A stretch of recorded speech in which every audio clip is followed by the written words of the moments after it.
Uh, Bernoulli trials, binomial distribution, there's kind of known as a few things. It's basically the probability of a load of, it's the same event happens again and again and again, and it either succeeds or it fails. There's a yes or a no. It's, congratulations, or it didn't work out.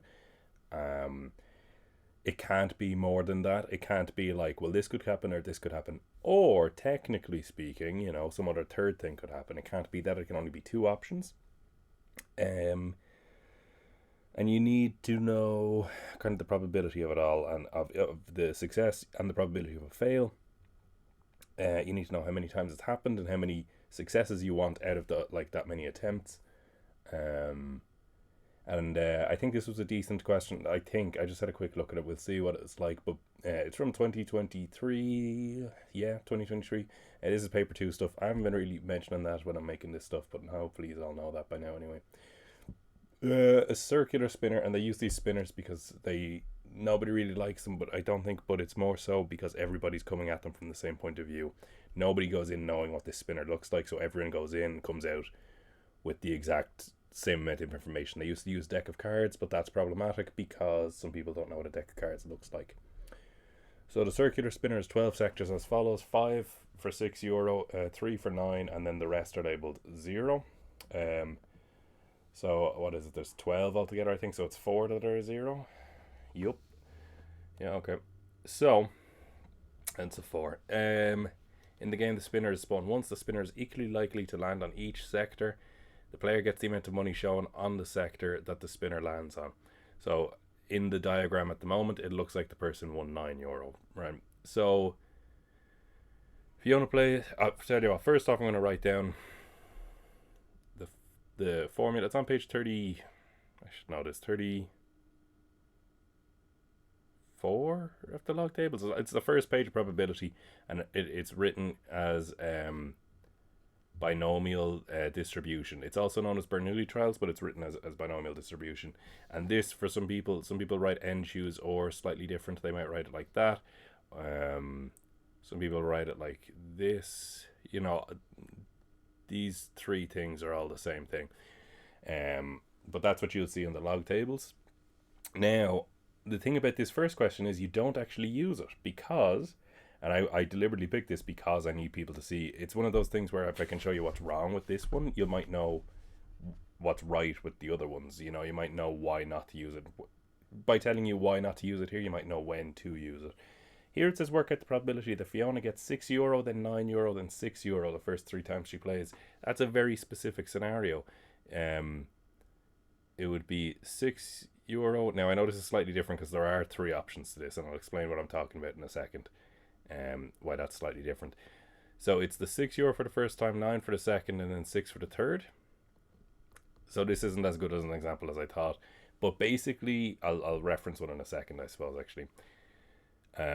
So because it's very specific, you would do this, and then you'd say the probability that you get €6 on a spin would be 5 out of 12. Probability that you get 9 would be 3 out of 12, and the probability that you get 6 again would be 5 out of 12 again. And you just multiply those 3 together. That should be a 12. I wrote 9 there by mistake. You multiply those 3 together and you get 25 over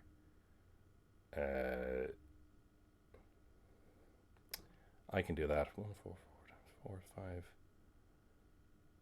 5, 7, 6. I think it does. It's not the end of the world, but the idea that's a very specific one-off case of 6, 9, then 6. If the question had said 2 6s and a 9, that's when things would have been different because we would have been able to do 6, 6, 9, 6, 9, 6, 9, 6, 6. So we'd have to treat it differently, and we'd have to find the probability of each of those and add them together, right? There's a question, I think it's 2017 maybe, where it's some guy called Connor rings some girl's house every day of the week, and the odds she answers is like 1 in 5.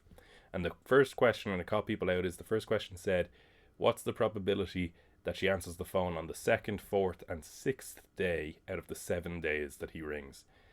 And people automatically went, oh, well, that's binomial because it's she answers or she doesn't answer. They're independent, which is also important. I didn't really talk about that actually. So people automatically just did binomial, but that would be incorrect, because if it's like a fail on Monday, as in she didn't answer, success, fail on Wednesday, success on the fourth day, fail on the fifth day, success on the sixth day, and a fail on the seventh day. You'll notice it's very specifically just this is what's happening, and then you'd say, that's something else I wanted to talk about. If the success is 1 over 5, the fail would be 4 over 5. If you ever are given the success and you need to find the fail, you do 1 minus that. And then you'd multiply all these answers together. So that's where I got 4 over 5 from. I did 1, take away 1 over 5. You'd multiply all these together and you get the answer, right? And that would be for that very specific scenario. If the question had said, what's the probability she answers 3 times, you would have to do, well, basically you'd have to do that, but it could be any order. It could be 3 success, it could be S, S, F's, F, F, F, F, or it could be S, S, F, S, right? So the logic is that there's like so many of, I wrote an E, there's so many of these, right, that we don't want to have to do it, because it would just be painstaking to do this all out, because it would just keep going on and on and on and on and on. So that's when we use binomial theorem, or Bernoulli's distribution, or whatever, binomial distribution or Bernoulli's theorem, right? We use it when it's vague. We know there's 3 successes out of a certain amount of days.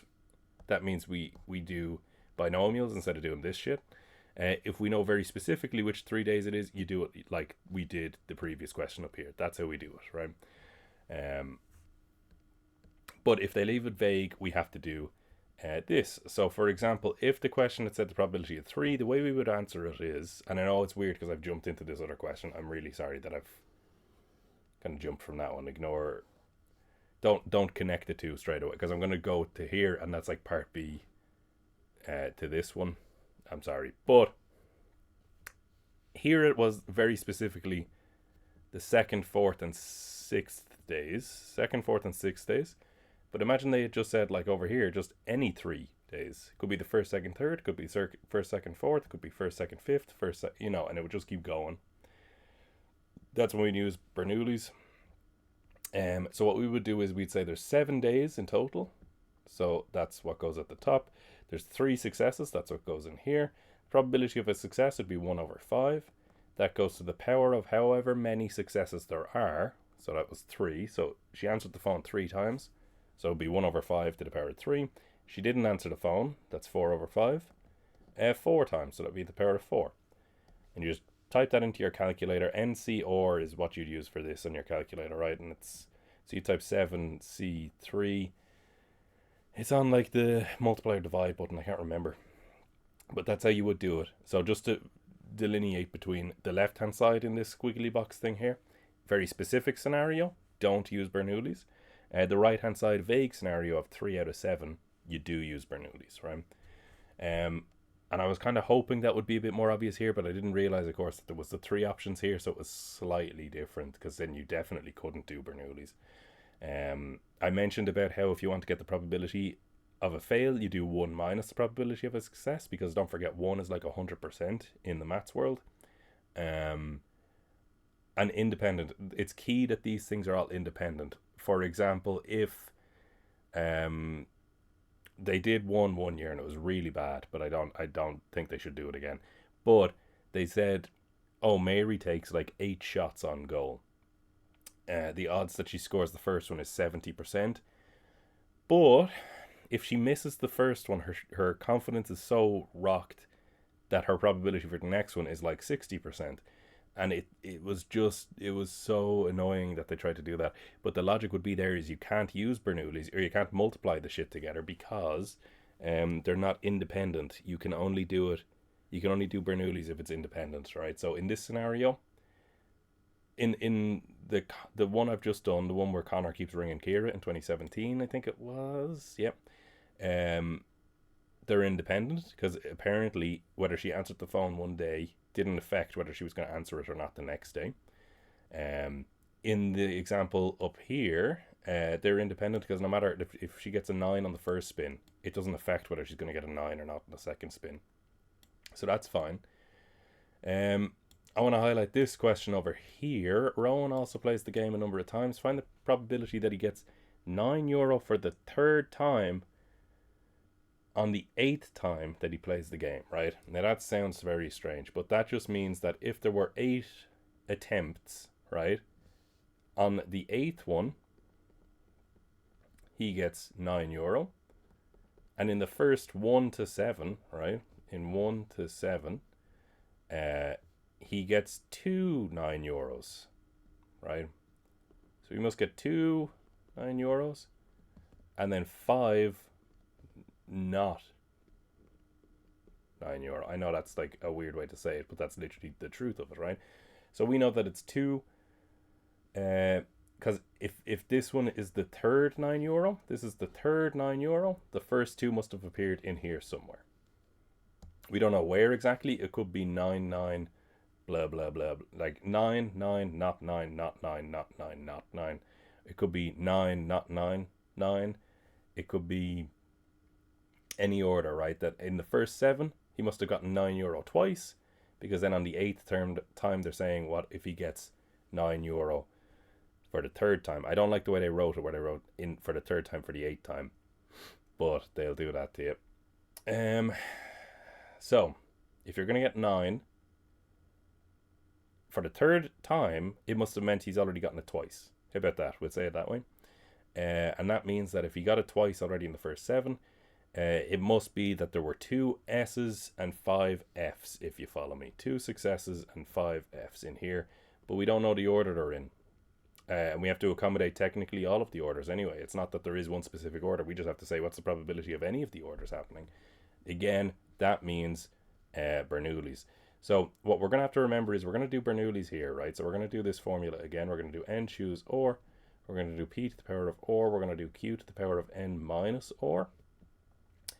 But we also have to, we can't just forget this guy. We have to include him too. So what we end up doing is we have to do the maths for this, then multiply by this one more success. So this €9, I'm considering that to be the success, and that's why I'm saying there's 2 successes here, because there's 2 €9. So that means I have to multiply it by the probability of you getting a €9, which we said was 3 over 12.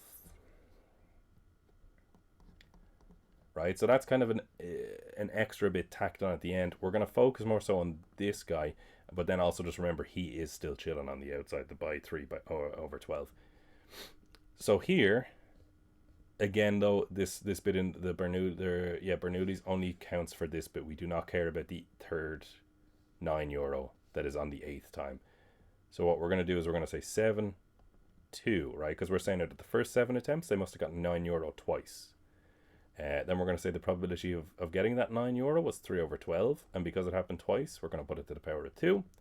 The probability of not getting €9, and this is where I think they tried to trick people, because there was 2 other options. So it was getting €6 and getting €0. We don't care. We just cared that it's not €9.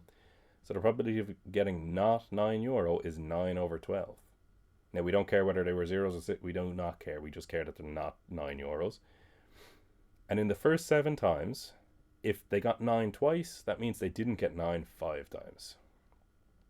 And then you'd have to remember to multiply by 3 over 12, and then that would be your answer to that question.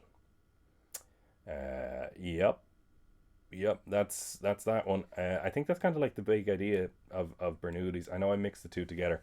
I'm going to find maybe one more and just do that, and then we can see what's what. Okay, so I actually took the question I was talking about earlier. There's a couple other ones I was looking at. I just didn't think they kind of covered what I wanted to talk about. But when Connor rings Kira's house, the probability she answers the phone is 1 over 5. Connor rings Kira's house once every day for 7 consecutive days, consecutive being one after the other, for those of you that don't know. Find the probability that she will answer the phone on the 2nd, 4th, and 6th days, but not on the other. So that's why I did the first one was a fail, the second one was a success, the third one was a fail, the fourth one was a success, the 5th one is a fail, the 6th one was a success, and then the 7th one was a fail, because it's a very specific order. It's not just there were 3 successes in 7 days. That would have been a different question. If it was 3 successes randomly throughout the 7 days, that's when you'd use binomial or Bernoulli's. But here we literally would have just done the 4 over 5 by the 1 over 5 again, right? and so on and so forth, like I did earlier, right? Probability was 1 over 5, so therefore 1 minus 1 over 5. Just to reinforce what I was saying earlier, is 4 over 5. That's kind of how you would do that. Now, find the probability she will answer the phone for the 4th time on the 7th day. That means here's Monday, Tuesday, Wednesday, Thursday, Friday, Saturday, Sunday. And on the 7th day, Sunday, she answers the phone for the 4th time. So the Sunday is a success. Now, we don't know what's going on in here, but we do know that if it's the 4th success on Sunday, it must be 3 other successes in here. So there must be 3 successes and 3 fails in here. We just don't know what order that's in. So we're going to have to do Bernoulli's for that. And then remember to multiply by the 1 success chilling at the end, which would represent this one, right? Because he's always a success. That is not changing. They're telling us that is, no matter what happens, she's definitely answering the phone on the 7th day. That's what this wording means. And they use this wording a lot, fairly often. So try be on your toes about it. But what we would do then is we would just do, there were 6 days, there were 3 successes. Probability of a success is 1 over 5, and it happened 3 times, so it's to the power of 3. Probability of a fail is 4 over 5, and it happened 3 times, so it's to the power of 3. And then you literally just type that entire thing from here to here in your calculator, and that's your answer. Just don't forget to include the by 1 over 5. People will just forget to do that. The one last success to account for Sunday, right? But that's all it is. That one is different to part A, you'll notice, because it's not specific, whereas part A was very specific, 2nd, 4th, and 6th. Now, part C, Hannah rings her house once every day for n days. Right, in terms of n, so that just means your answer will have n in it. You won't be able to figure it out as an actual number, which I know you all want to do. Right, in terms of n, the probability that Kira will answer the phone at least once. Now, that means if there were n days that she answers it once, or twice, or 3 times, or 4 times, or 5 times, or as many as possible, all the way up to n, whatever n is. So if n was 72, that means at least once would be once, twice, 3 times, 4 times, 5 times, 6 times, all the way up until 72 times. And you'd have to do the probability of each one of them by doing Bernoulli's, and you'd have to do n choose 1, and then do the p and the q and whatnot, and then do n choose 2, and then do the p and the q, and then do it all the way up until n choose n, and do the p and the q again. So obviously that's way too hard. What you can do instead is find the opposite. The opposite of her answering it at least once is her answering it 0 times. So what we're going to do is we're going to do n choose 0 and then do the p and the q nonsense. But then what we're going to do to answer the question is we're just going to do 1 minus the probability that she never answers. And that is the same as the probability she answers at least once. So that's a common thing. It won't always be just once. They might say, for example, they might say, what? I'll do this question out first and I'll say that. I don't want to confuse the issue. So, yeah, so we're going to say, oh, at least once? Well, the opposite of that would be never. She never answers it. And we're going to figure that out. And the probability she never answers the phone would be n choose 0. Now, we have to leave it as n because that's how many days he's ringing. We don't know what it is. Probability of a success is 1 over 5, but that happens 0 times in this scenario, so it's to the power of 0. Probability of a fail is 4 over 5, and that happens n times in this scenario, so that's what we're going to do. Now, you can try this on your calculator. N choose 0 will be 1, and you can try it by doing 8 choose 0, because you can't do, obviously, n on your calculator. You could do 76 times choose 0 equals 1. No matter what you put in place of the n, it will always be 1. So that means this turns into a 1. 1 over 5 to the power of 0. Anything to the power of 0 turns into a 1. And then 4 over 5 to the power of n we can't do, so we're just going to leave them as is. But then you notice that we're just multiplying by 1, and that's irrelevant. So it becomes 4 over 5 to the power of n. Now, that's the red bit. Don't forget to answer the question. You have to do 1 minus the probability she doesn't answer at all. So you have to do 1 minus the probability she doesn't answer, and that would be just the thing we found before. And this purple bit is the actual final answer. The red bit would be the answer to her never answering the phone at all.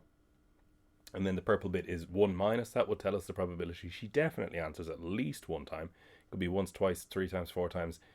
That bit in the purple here would be what we got if we did all of those and added them together, right? We just could not be bothered doing that, right? Also, because it goes up to n, you'd have to go into abstract kind of maths and stuff, and I know you guys don't want to do that. So if it gives you something too difficult like that, just do 1 minus the opposite, right? What is the probability she answers at least once? Well, what's the probability she doesn't answer? 1, take away that. Sometimes they might say, what's the probability they answer 2 at least twice? Then, in that scenario, you'd have to do 0 and 1 times, add them together, and then it's the same process, but just keep in mind that if it said at least once or at least twice, you're just going to have to do 0 and 1 or 0, 1 and 2 to accommodate all of the opposite. I hope you understand what I'm saying. It's very difficult for me. I'm not used to not having someone's like face looking back at me, so it's very hard for me to know whether what I'm saying is actually like coherent or whether I'm just rambling. If there's an issue with any of these, just let me know. Firstly, because then I can help you. Then I can go back and actually look and see whether the video is just me rambling. You know, maybe there might be something I need to emphasize a bit more or leave out. Maybe some things are too difficult. Now, this bit was at the bottom was very peculiar. It said, find the minimum value of n for which the probability that Kira will answer the phone at least once is greater than 99%. So what the probability at least once is 99%. Well, we have the probability that she answers the phone at least once formula, if you get me, in this. So the probability she answers more than 0 is 1 minus 4 over 5 to the power of n. Now, they want that to be greater than 99%. Don't forget, they tricked people by doing that, because in maths, we'd actually write that as 0.99. Keep that in mind. They did that on purpose. Also, the inequality symbol, I'm not a big fan of them doing it here. I think you should do an equals in these types of scenarios. In the inequality questions, keep it as an inequality until, like, I've done the video for that. You can see that. But for these ones, I think it's handier to do the equals, and then we'll adapt the answer afterwards. But you'll notice now, if we ignore this guy, it is just algebra where we're trying to solve for n, but n is a letter stuck inside of the power, so we're going to have to introduce logs. I won't really go too much into that here, hopefully, and I'll be able to just kind of highlight real quick what you should do. Move the 1 to the other side, make it a minus. You'd end up with minus 4 over 5 to the power of n equals to minus 0.01. Then you end up with 4 over 5 to the power of n is equal to 0.01. You just get rid of the minuses, or divide across by minus 1, or multiply both sides by minus 1. It's up to you. But now this looks like the top right of page 21 of your log tables. Hopefully I've done the right letters there. I might have done the other way around. But it'll be fine either way once you look in your log tables. That's what it says. You notice the bit we have here looks like this guy. So this is my A, this is my X, this is my Y. So then if I wrote it out in the log form, it would be log of 4 over 5, log base 4 over 5 of 0.01 is equal to n. And then you can put this guy into your log table or into your calculator. Now, I can't remember the answer, but let's say it's 20.63. I think someone got that answer the other day. I just can't remember what it was for, though. Let's say it's 20.63. Sometimes in these questions you have to round up and sometimes you have to round down. People would say, but yeah, 20.6 you round up. But sometimes they will deliberately make it so that it looks like it should round one way, but they actually want the answer to be the other thing. Because this is the amount of times this person will have to call so that the probability that she answers at least once is extremely high. So, and we avoided it by ignoring the inequality. But all I'll say to you is the options are either 20 or 21. Take both of them and sub them into the original line up here. And remember to say greater than 99%. So it's whichever one of those two answers, when you sub it in, gives you a number bigger than 0.99. I think one of them would give you 0.997 or something, or 0.9907. And that's the number you go with, right? The one that actually satisfies what they asked for in the question. The one that makes sense.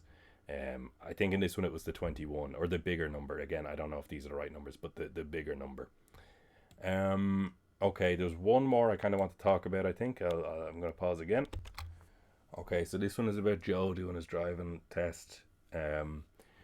So the Road Safety Authority has data on driving test pass rates at all its test centres. In a particular driving test centre, the probability the person taking the test for the first time will pass is 1/4. All the test results are independent. That's important for them to say, because as I said earlier, you can only do Bernoulli's if it's independence. In this centre, on a particular day, Joe, along with 5 others, take the test. All 6 are taking the test for the first time. Find the probability that Joe passes the test along with exactly 2 others. Now, this was a quirky way that they tried to bring in when I was saying earlier that they will say, like, oh, the third success on the 7th attempt, right? This is a weird way of them doing that, where instead of the third, they said Joe. And instead of the 7th, they said kind of like on the 6th attempt. Because what they're basically saying is Joe definitely does, and he's the 6th person, and there's 2 from the other 5, right? So they want basically 2 out of 5, out of the 5 nameless people that we don't care about, and Joe.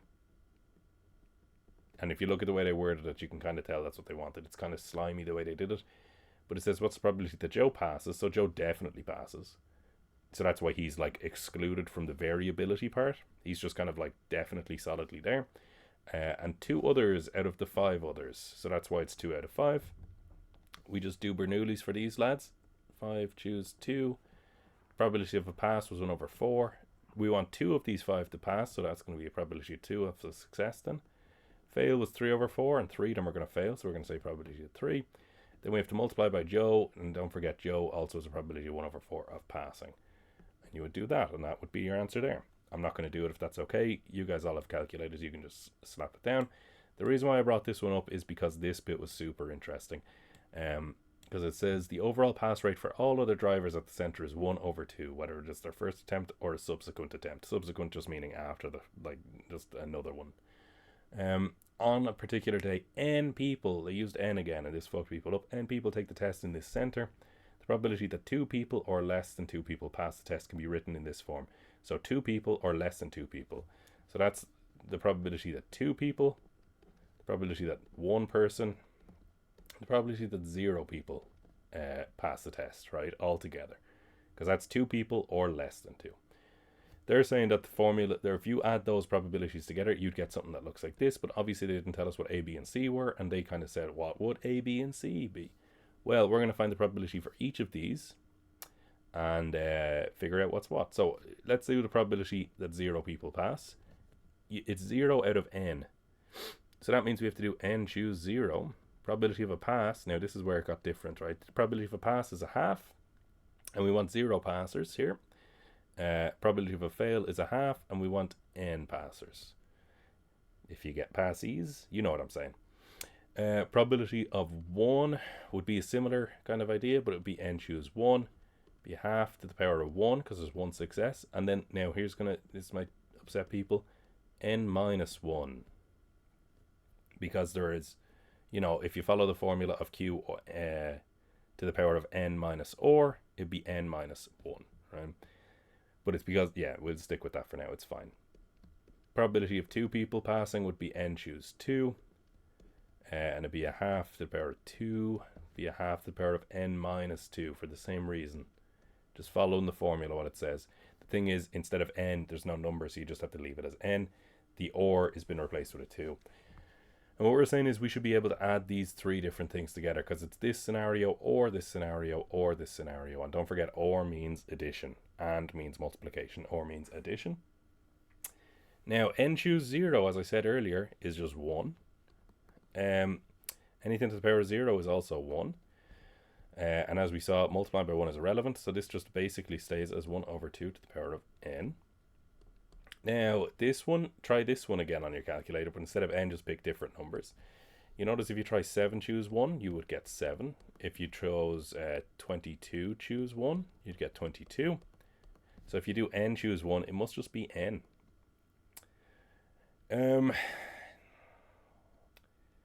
Yeah, we'll do this now, right? So if you go, this is like a side step, I understand that. I'll do it in a different color pen because of how drastically out of the way it is. If you go to your log tables on page 21, right, it will tell you that if you have 8 to the power of p multiplied by 8 to the power of q, you can change that to a to the power of p plus q. And that's why they changed it to a half, because you notice if the success rate is a half, or the success probability is a half, the fail probability is also a half. So effectively, these are both like, these are both like a, this is p, and this is q. So what we can change this to is a half to the power of 1 plus n minus 1. Hopefully you're okay with that, just instead of the p and the q. But you'll notice that you have a 1 and a minus 1, and they just cancel each other out.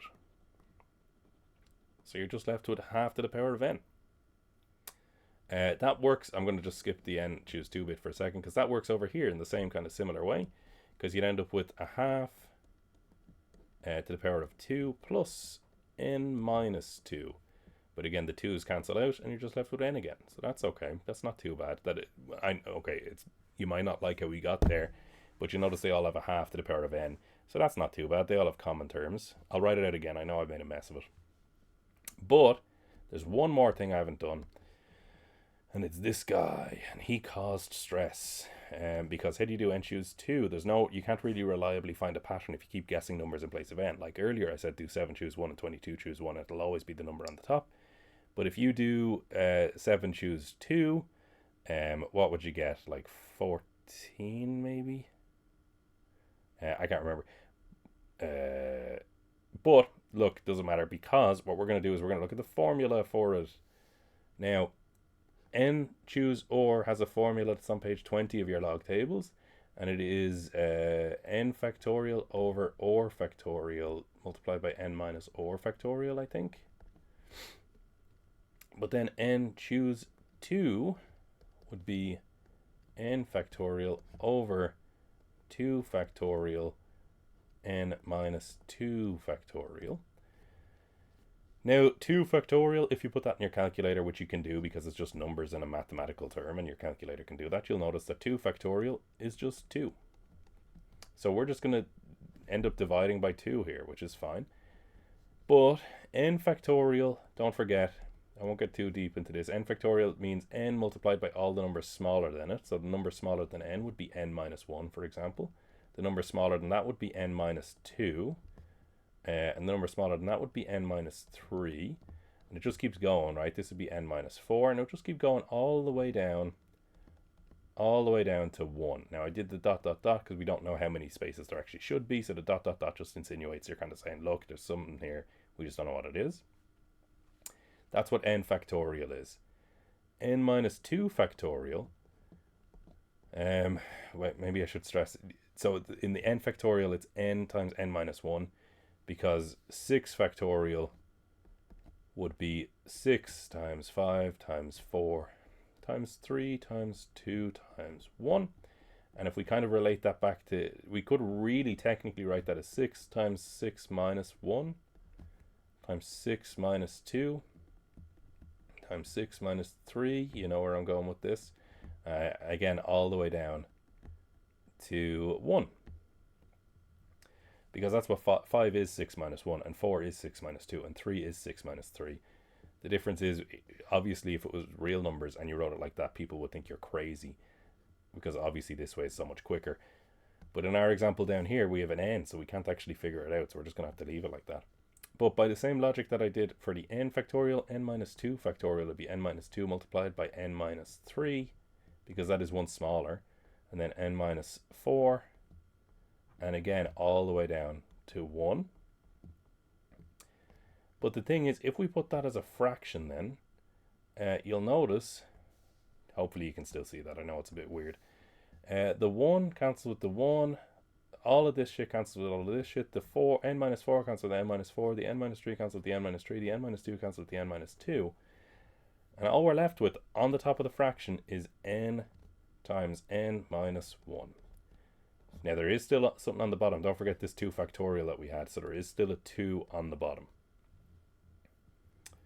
So this guy here turns into n times n minus 1 over 2. Excuse me. Okay, now So as I said earlier, I tidied it up. So this is going to be a half to the power of n. Well, I'll tidy up, but I'm going to explain something in the process. Another rule on page 21 underneath here is, I think it's the very bottom one maybe. It says if you have a over b to the power of p, that's the same as a to the power of p over or b to the power of p. Basically, you just put the power onto the thing that's on the top and on the bottom of the fraction. So instead of saying a half to the power of n, I can say 1 to the power of n over 2 to the power of n. But 1 to the power of n is just 1. 1 to the power of anything is just 1. Like 1 to the power of 7, 1 to the power of 6, 1 to the power of a million. It's just going to be 1. I'm just going to tidy up. I don't like looking at those. So that's just, this just turns into this. Because the 1 on top, no matter how many 1s you multiply together, will still be a 1. This is the same thing, this guy over here. But it still has the n in front of it, don't forget. So it would be n multiplied by 1 over 2 to the power of n. And then over here, the purple guy, you could multiply at the top bits on the purple guy if you want to get n squared minus 1n over 2, just multiplying the n into the bracket on the top of the fraction. But then remembering that the red thing also turns into 1 over 2 to the power of n. Now, you'll notice in this scenario we have two fractions. If you want to multiply fractions together, you do top by top, bottom by bottom. If you multiply n squared minus n by 1, you get n squared minus n. Oh, I keep doing that. N squared minus n. And on the bottom, we can really, but we're going to say that's 2 multiplied by 2 to the power of n. But if you recall, that's really a 2 to the power of 1. And if we resort back to your boy up here, that says if you have two things that are the same being multiplied together, you can just add their powers. So for us, that's an A, that's an A, that's a P, and that's a Q. So then this fraction would turn into n squared minus n over 2 to the power of 1 plus n, or n plus 1. I should write it like that because people prefer it like that. N plus 1, but as you know, it doesn't really matter. Addition goes whatever way. Now, this guy, we can multiply these together, but don't forget, if you're multiplying something into a fraction, it's fairly easier, in my mind anyway, if you put it over a 1, because now it's two fractions being multiplied together, and you can put anything over a 1, I should stress. But then it's top by top, bottom by bottom, so it's n times 1 on the top, which is just n, 1 times 2 to the power of n on the bottom, which is just 2 to the power of n. And that would stay chilling to here. And then this guy is just 1 over 2 to the power of n. He hasn't really been bothering us. He's just fine the way he is. Now, the problem is they wanted it as one big single fraction. But how can you add fractions? I did a whole thing on this. You can see this too. You have to have common denominators. And you notice the denominators are not the same thing. So you need to make them so. So in order to make you notice we have 2 to the power of n, 2 to the power of n here. And we want to make them both into what this guy is. So we're going to just copy what we did up here in a weird way, where we noticed that when you multiplied by a 2, it ended up becoming 2 to the power of n plus 1. So I'm going to multiply on the 2 on the bottom here, but if I do that, I have to multiply on the top here. This is just fractions. This is nothing to do with Bernoulli's anymore, right? Don't forget, this is just kind of algebra. If you're not happy with what I did there, have a look at the fractions video, but that's just what you're just putting you're just changing how the fraction looks. You can change 8. You can change 4 over 8 into a half by dividing by 4 on the top and dividing by 4 on the bottom. But you can also go the other way as well, and you can multiply on the bottom by 4 and then multiply on the top by 4 as well. And that would just bring you back to the other thing. People always know you can divide it down to a smaller thing, but they don't know you can also build it up to a bigger thing. It's just most of the time we wouldn't want to. But it doesn't matter. You can, in the same way 4 over 8 turns into a half could turn into 4 over 8 by multiplying the top and the bottom by 4. And that's what I've done here. I've multiplied the top and the bottom by 2, because now this is going to be 2 over 2 times 2 to the power of n. This one is going to be 2n over 2 times 2 to the power of n. This is going to be n squared minus n over 2 to the power of n plus 1. But if we do our same shenanigans with the denominators here, this turns into 2 to the power of n plus 1. This also turns into 2n over 2 to the power of n plus 1. This is still n squared minus n over 2 to the power of n plus 1. And then you can add them all together as one big ass fraction. 2n plus 2 all over 2 to the power of n plus 1. Just adding like terms gives you your boy. And that looks like, you'll notice what they asked at the question at the start. They just asked you to identify what A, B, and C are. So you'd say A is 1, B is 1, and C is 2. That's all. Okay, that last bit, I maybe shouldn't have gotten too into it, because like basically all of this part is just algebra as opposed to Bernoulli's, but I just wanted to highlight that it can get weird with the choose, right? Just keep that in mind. To be honest, in the question, if you guys had the question like this again and you got to the purple part, I'd be happy out. You know what I mean? Like all the algebra down here, maybe I shouldn't have got into it. Maybe it's spinning you now, but that's Bernoulli's. Up and before then anyway. That's just algebra. I just wanted to do it. I'm sorry. Talk to you later.